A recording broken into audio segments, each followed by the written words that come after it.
আসসালামু আলাইকুম সম্মানিত দর্শক, আজকে আপনাদেরকে এমন একটি বিয়ের ইতিহাস দেখাবো যা দেখলে আপনারা সবাই অবাক হয়ে যাবেন।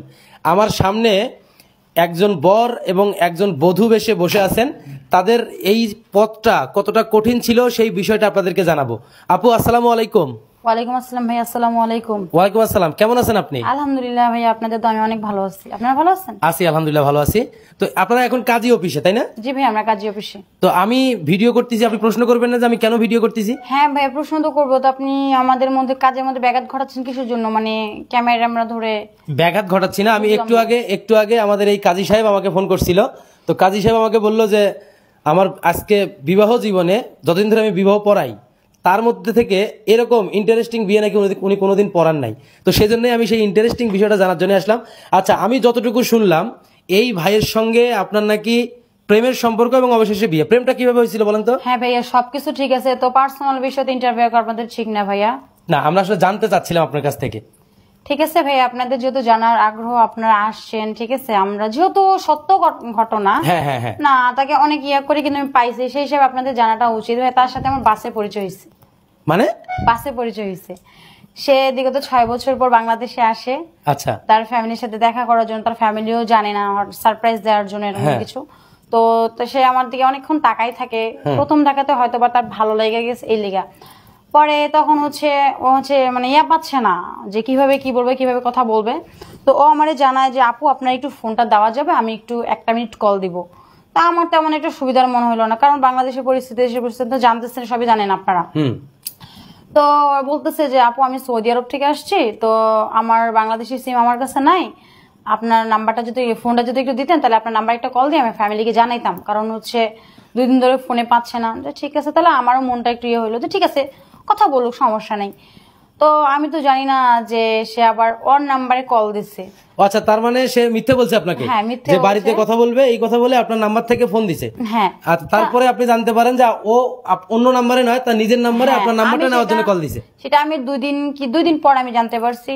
তো আমাকে কিছুক্ষণ পরে বল যে আপু কলটা না ধরতেছে না। তো ঠিক আছে, কল ধরতেছে, তো আমি আমার ফোন নিলাম, আবার দেখি সে আমার পাশের সিটে। আচ্ছা আচ্ছা আচ্ছা, আমার পাশের সিটে। তো যাক গেলাম, ও বগুড়া নেমে গেল, আমি আমার গন্তব্যস্থান ঠাকুরগাঁও, সেখানে গেলাম। আচ্ছা, তার মানে আপনার বাসা হচ্ছে ঠাকুরগাঁও, আমার বাড়ি আর ভাইয়ের বাসা হচ্ছে বগুড়া। আচ্ছা, তো তারপরেই প্রণয় এবং অবশেষে প্রেম। আচ্ছা, আমরা শুধু আপনার কাছ থেকে শুনলে হবে না, আমরা ভাইয়ের কাছ থেকেও শুনবো। আচ্ছা, এখানে আরো কয়েকজনকে দেখতে পাচ্ছি। ভাই আপনি কে? আপনি মেয়ের কে হন? আমি মেয়ের কেউ হই না, তবে ছেলের ফ্রেন্ড হই। ছেলের ফ্রেন্ড হন? জি ভাই। মানে আপনার বন্ধুর বিয়েতে আসছেন? জি জি জি। আচ্ছা আচ্ছা, আমি তো প্রথমে কিছু জানতাম না, পরে ও জানাইলো, পরে এই যে এখন এইসব আয়োজন করে দিলাম আর কি। আচ্ছা, আমরা আরো কথা বলবো আপনাদের সাথে, আসলে খুবই মজার বিষয়। তো এখানে যারা যারা আছেন সবাই তো এই বিয়ের দাওয়াত খাইতে আসছেন, তাই না ভাই? বিয়ের দাওয়াত খাইতে আসছেন? সেরকমই এখন আসছি যখন বিয়েতে। ছেলের কি হয়, কেন আপনি? ছেলের আসলে আমি জ্যাঠাতো ভাই হই, ছোট ভাই। ছেলের ভাই। আচ্ছা, এখন আমরা এই যে ভাইজানের সাথে কিছু কথা বলবো। ভাই এটা একটু হাতে নিবেন, নিয়ে একটু বলবেন। আচ্ছা, কিভাবে আপনার সাথে আবার পরিচয় হলো? ভাই আমি একজন প্রবাসী।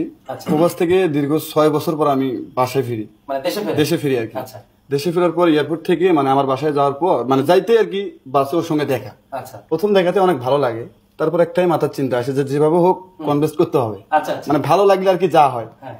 তারপর আমি ওর কাছ থেকে ফোনটা চাই যে আপু একটু তোমার ফোনটা দাও, আমার ফোনে ব্যালেন্স শেষ, একটু এক জায়গায় ফোন দেবো।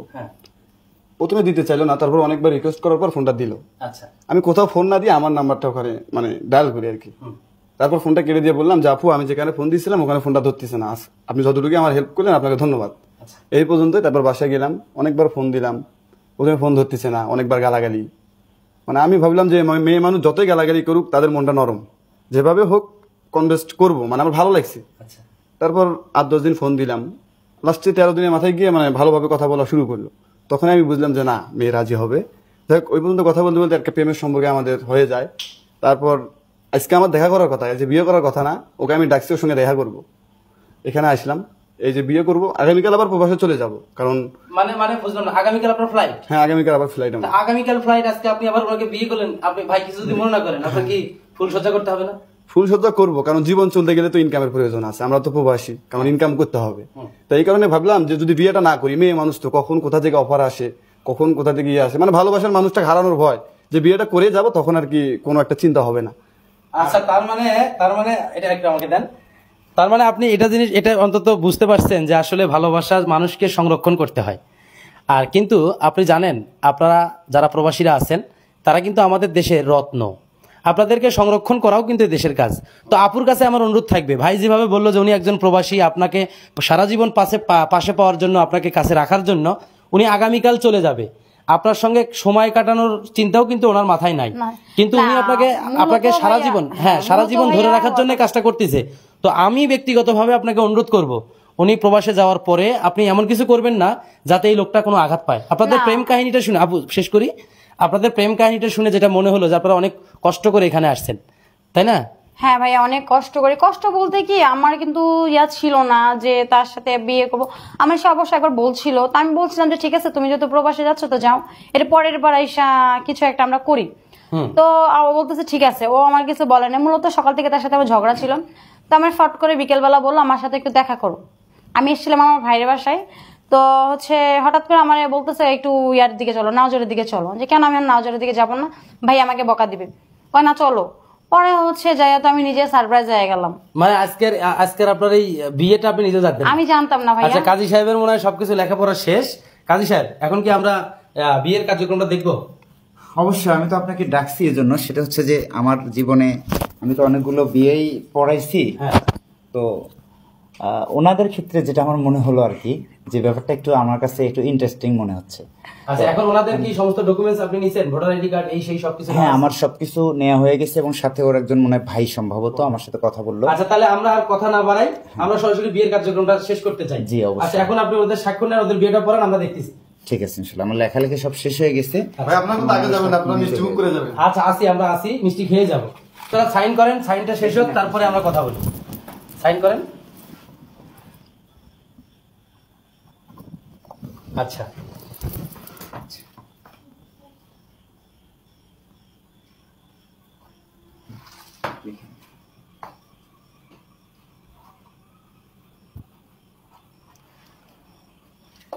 যাই হোক, আলহামদুলিল্লাহ। এখন সরকারি নিয়ম অনুসারে আপনারা কি বলবেন?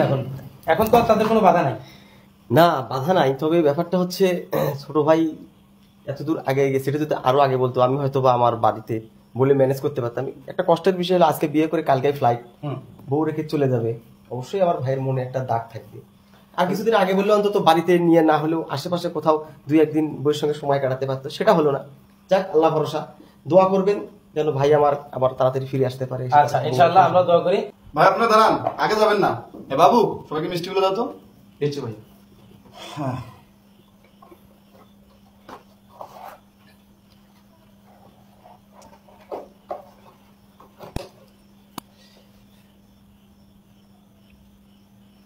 আচ্ছা নেন, ওনাদের দুজনকে অর্ধেক অর্ধেক করে খাওয়াই দেন।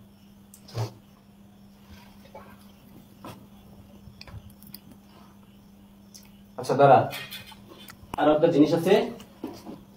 আবার আজকে এই বিয়েটাকে স্মরণীয় করার জন্য আমার একটা কেক নিয়ে আসছি, ঠিক আছে?